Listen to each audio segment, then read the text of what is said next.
पता नहीं क्या मजबूरी है कि एक प्राइवेट नाम की कंपनी इसको घुसा दिया जाता है। इसी बात पर हम कहना चाहेंगे, पता नहीं सरकार की क्या है मजबूरी, कंपनी से नहीं बना पा रही है दूरी। अगर ये मुख्यमंत्री नहीं सुने तो फिर कोई बिहार के जो भी नेक्स्ट मुख्यमंत्री होंगे हमको नहीं लगता सुनने वाले हैं। और ये नहीं सुने, मतलब नीतीश से ही उम्मीद है, सबसे ज्यादा उम्मीद है इन्हीं से। अभी हड़ताल कर रहे हैं, इसके लास्ट में हड़ताल करने की तैयारी हम लोग की। अगर सरकार नहीं सुनती है तो हम लोग हड़ताल पे जाएंगे। देखिए, लगातार 20 वर्षों से बेल्ट्रॉन कर्मी सेवा समायोजन की मांग कर रहे हैं, लेकिन सरकार सुन नहीं रही है। मांग तो कर रही है, लेकिन इस मांगे जो है पूरी नहीं हो पा रही है। आज गर्दनी बाग में पहुंचे हुए हैं, 3 दिवसीय दिन से बैठे हुए हैं, अनिश्चितकालीन हड़ताल पे हैं। लोगों से जानते हैं क्या मांग है इसके लेकर लगातार 3 दिन से बैठे हुए थे। हम लोग 3 दिन से लगातार बैठे हुए हैं हड़ताल पर, क्योंकि हम लोग को सेवा समायोजन चाहिए। हम लोग को समय समय पर वेतन नहीं मिलता है, और वेतन नहीं मिलता है तो बहुत कटौती होती है। कटौती जो चल जाती है वो कंपनी को चली जाती है। अगर वो सही रूप से हम लोग को मिले खाते हैं, हम लोग को वेतन अच्छा मिले।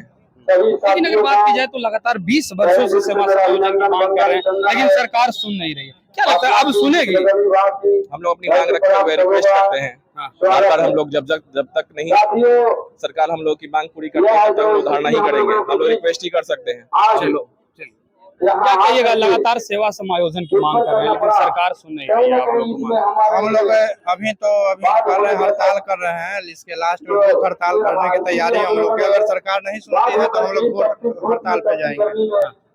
लेकिन अगर बात की जाए तो 20 साल से सुन नहीं रही है। पहले तो कि आप लोग का वेतन में जीएसटी काटा जाता है, फरवरी के बाद आप लोग को वेतन नहीं दिया गया, तो फिर कैसे चलता होगा परिवार?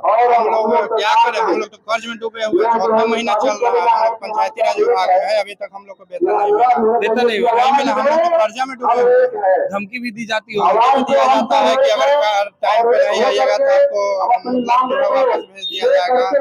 हम लोग जो है क्या बोलते हैं, पदाधिकारी के अंदर में रह करके बात सुन करके काम करना पड़ता है। ये स्थिति है बना हुआ। हम लोग जो है डर के साए में जी रहे हैं।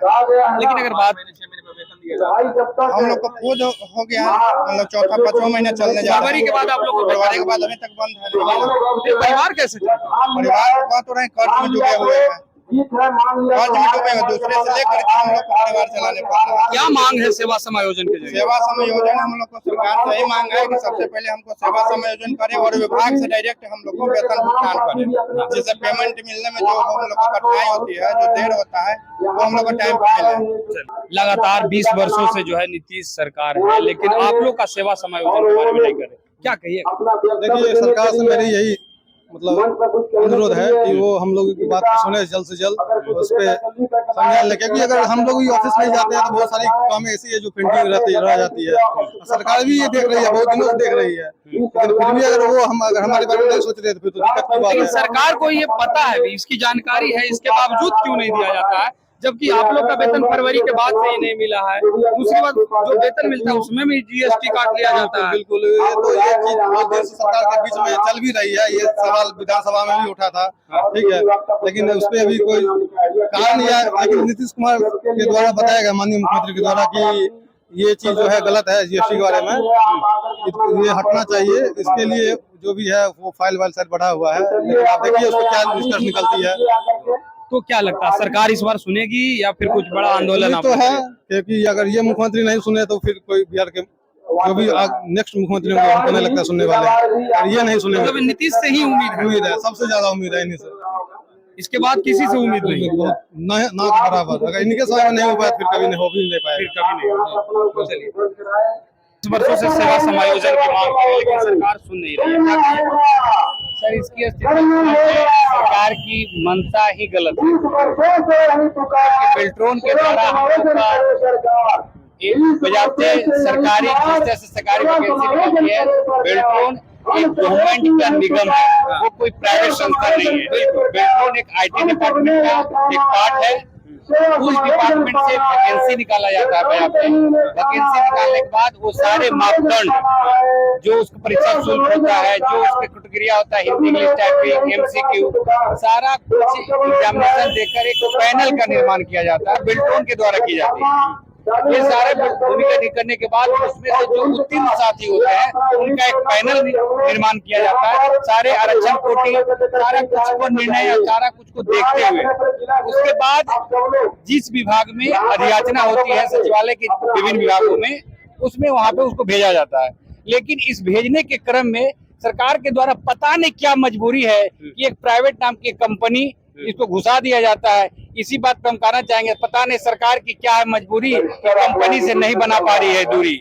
ये बड़ा जांच का विषय है और ये कहीं ना कहीं एक शक की ओर ले जाता है कि सरकार के पदाधिकारी या सरकार की क्या ऐसी मजबूरी है जो आप जानबूझकर यंग को, एक नौजवान लड़कों को एक कंपनी के रास्ते पेमेंट करने का काम करते हैं और उनके जीवन के साथ खिलवाड़ करते हैं, जबकि ये पूर्णतः संविदा है। उसमें आउटसोर्स वर्ड जानबूझकर किसी खास कंपनी को लाभ पहुंचाने हेतु जोड़ दिया जाता है। पहले तो की आउटसोर्सिंग, दूसरा कि वेतन समय पे नहीं मिल पा रहा है, तीसरा कि जो वेतन मिलता है उसमें भी जीएसटी काट लिया। वो सारा का सारा जड़ सर वो रिजल्ट और नियुक्ति के बीच में जो कंपनी को एंट्री कराना, वो आउटसोर्स वर्ड ही सारी समस्याओं का जड़ है।